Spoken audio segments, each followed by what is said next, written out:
The notice of inquiry will have set out each of the allegations against the nurse.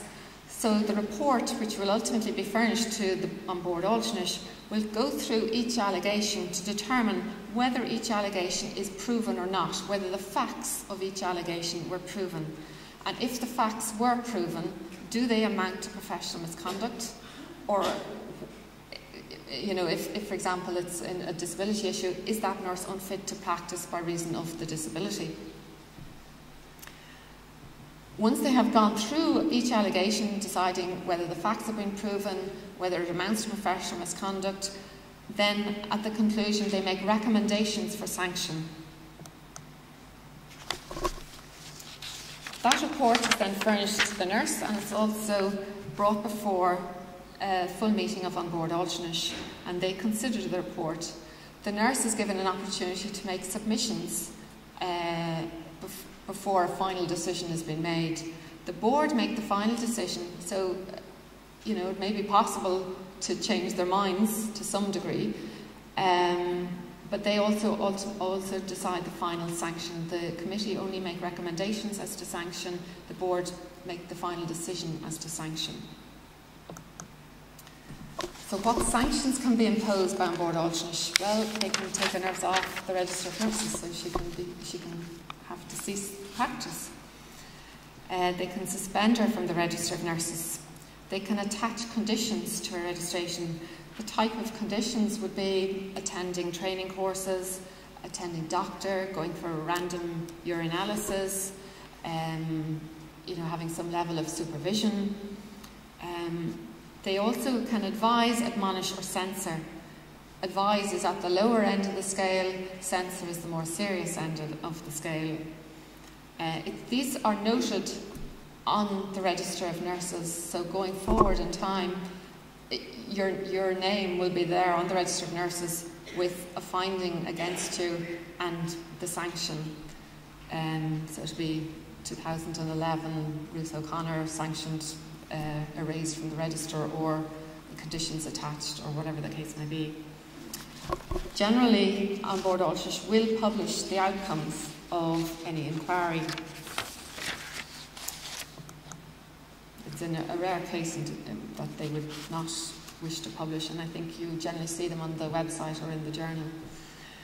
There's a specific provision in the Nurses Act that I want to mention, which is the power to suspend, and this is when a complaint is received and the board feel that it's a serious issue and it's in the public interest needs to be protected, then before holding any inquiry or before processing any of the matter, they can apply to the High Court for an order that for a specified period, registration of that nurse's name would not have effect.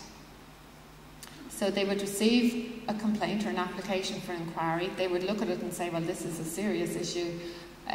We believe that the nurse shouldn't be practicing in the public interest pending a full inquiry until we ascertain exactly what happened here.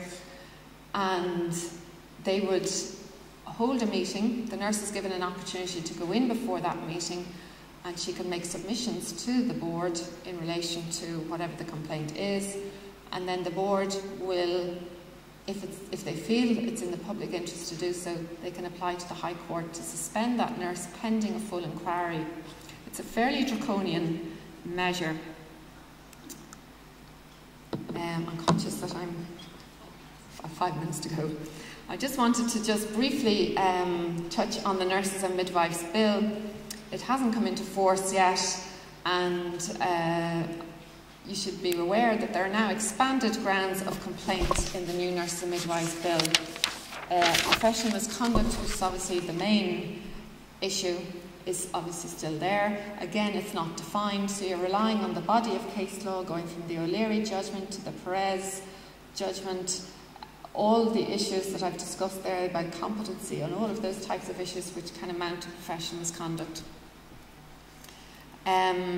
Poor professional performance, which is defined in the Act, and it's a very close link there with the expected standard test or a serious falling short.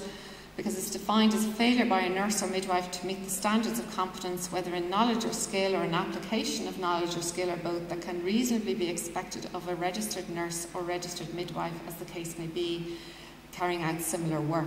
So it's fairly similar to the expected standard test. Inappropriate behaviour was in the original bill. I believe it's now been dropped. I think it is actually in the handout that you have, but in fact that is no longer a ground. I should point out that inappropriate behaviour, again, as I've mentioned before, behavioural issues, how you deal with patients, that can amount to professional misconduct. So there probably was no need for it to have a standalone ground of complaint. Most behavioural issues fall within professional misconduct.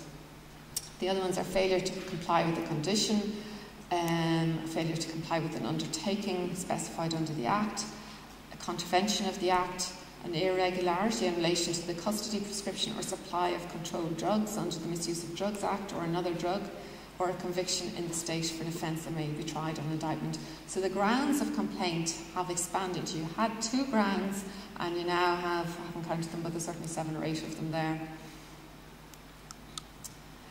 A couple of other important aspects of the new bill is that the hearings will generally be heard in public.